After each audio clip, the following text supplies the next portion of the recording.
各位，这个美国250周年这个数不吉利啊，所以说我一直说川普就是一个放屁砸脚后跟喝口凉水揍呲牙的这么个倒霉蛋啊，是吧？这个川普这是祸不单行啊，这不是刚刚塔口了宣布无限期对伊朗停火吗？然后呢，我不说了吗？我说川普在这个海峡外面封锁，这是个混招，能改变个毛啊！就是伊朗只要是把霍尔木兹海峡再一封，那么压力不又到了美国身上了吗？对吧？所以说伊朗也想明白了啊，伊朗呢刚刚对美国发起了反击，伊朗把海峡给封了，而且呢炮击货船，扣押了货船，而且是以色列的。那伊朗2艘货轮成了他们的这个枪下的倒霉蛋。按照革命卫队的说法，4月22号伊朗攻击了多艘货船，其中1艘与以色列有关，另1艘呢因未持有必要的许可，涉嫌未经授权的操作，多次违反规定，并操纵导航系统，最终被伊朗革命卫队扣押，并引导至伊朗海岸了。伊朗的革命卫队也公布了现场的视频，是他们把1艘船给扣押了，跟美军一样啊。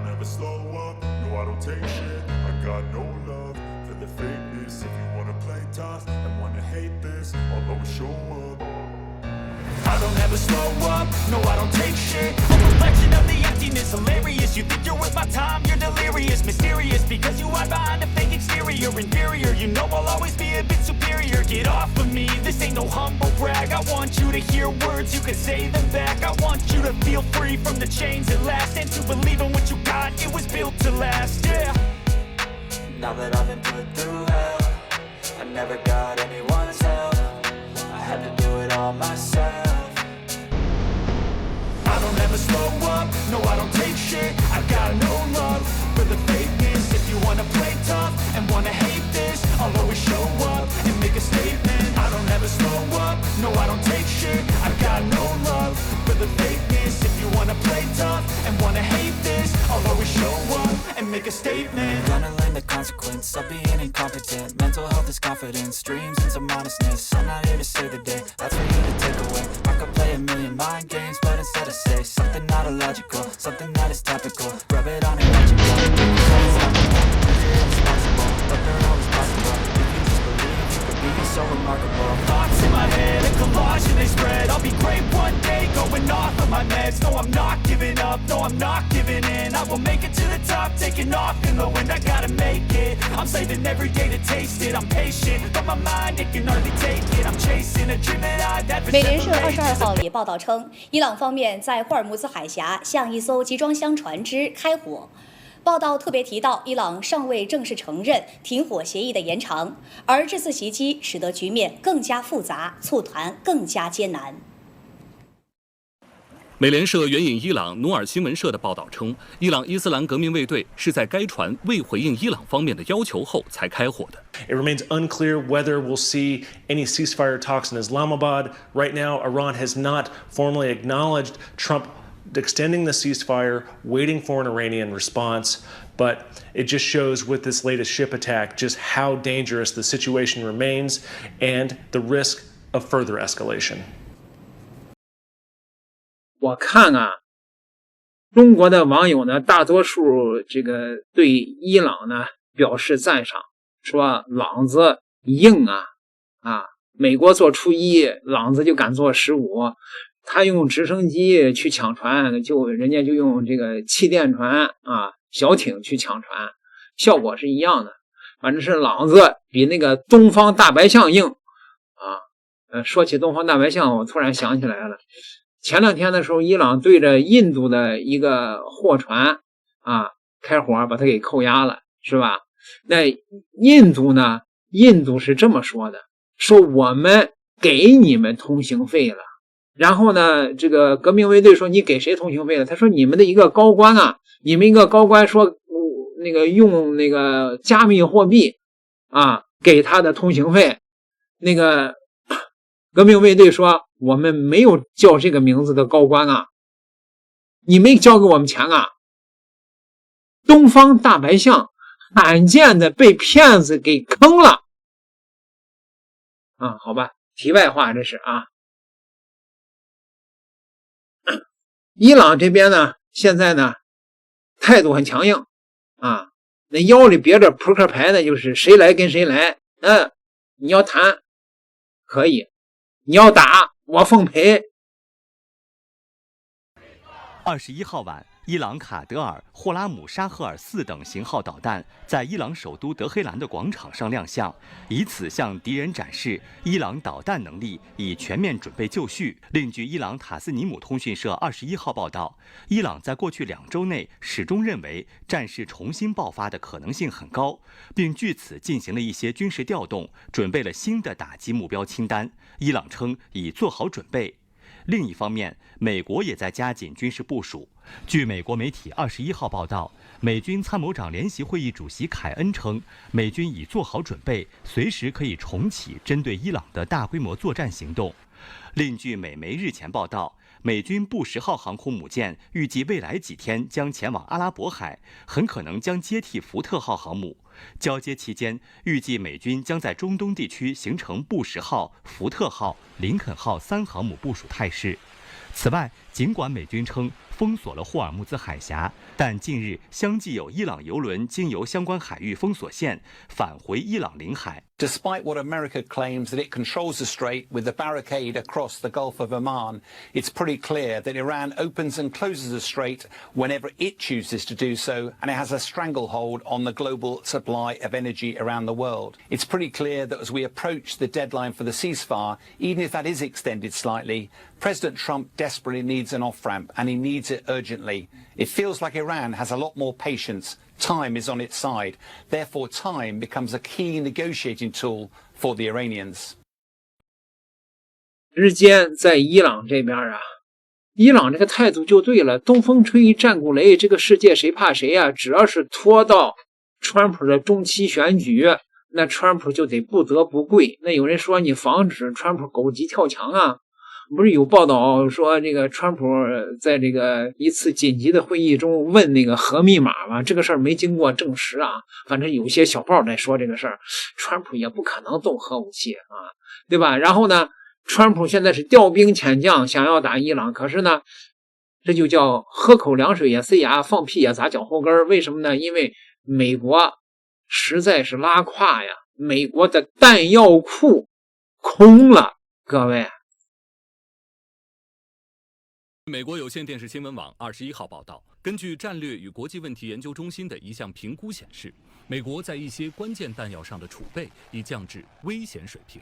Now, just to give you an example of how much the U.S. stockpile has been depleted over the last 7+ weeks of war on Iran, according to this assessment and the sources that we spoke to, the U.S. military has expended at least 45% of its stockpile of precision strike missiles, at least half of its inventory of THAAD missiles, which are designed to intercept ballistic missiles, and nearly 50% of its stockpile of Patriot air defense interceptor missiles, which are, of course, very key air defense munitions.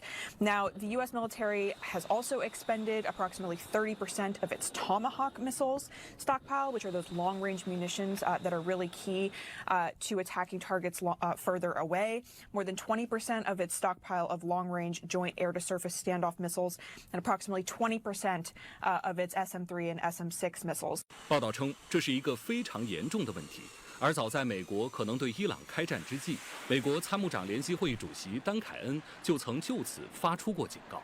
据悉，五角大楼现在正准备向国会申请追加资金，试图补充这些弹药，但美军库存真正回血仍需较长时间。This is important because these munitions take a while to be replaced. And according to our sources and this analysis, it would take anywhere between 1 to 6 years to replace a lot of these munitions. 前美国国防情报局官员哈里森曼批评指出，美国完全没有准备好应对这些冲突。那些主张对伊朗开战的政治人士和专家，实际上有些脱离现实了。like the F-35 stealth fighter, which we learned pretty early on in this war is not that stealthy. Iran caught it on camera and shot at it, or like Ford-class aircraft carriers that the toilets don't work on. So this is another reflection of our misguided priorities, I would say. Drone proliferation in the Middle East has been a threat for at least a decade. We saw them popping up in the Syrian civil war, and Iran has been a leader in this field. As you mentioned, Ukrainians, out of necessity, figured out much cheaper ways to deal with this threat. Why haven't we invested in them? Again, these are because of decisions that Congress and successive military leadership made. 据悉，美国国防部计划投入超过300亿美元预算，用于采购更多关键弹药，其中包括导弹拦截器。据悉，在针对伊朗的军事行动期间，此类拦截器的库存已告急。目前供应最为紧张的弹药包括爱国者系统和萨德系统，其中萨德系统旨在拦截中程弹道导弹，而爱国者系统则用于击落短程弹道导弹及有人驾驶飞机。此外，这笔300亿美元的预算款项还将用于采购美国陆军装备的远程精确打击导弹以及中程能力导弹系统。Iran's learned some dangerous lessons about its ability to influence the region and the world by controlling the straits. American munition stockpiles are much diminished. 美国在中东地区部署的一线作战部队出现弹药不足的情况，主要是2方面原因导致的。其一呢，是针对作战情况预判不足，没有想到美国和伊朗的军事博弈会持续很长时间，所以呢，一线的航母打击群和一线的空军作战部队消耗了大量的弹药，面临补给的难题。其二呢，就是美国它现在的国防工业体系呢，还是存在生产能力不足的情况。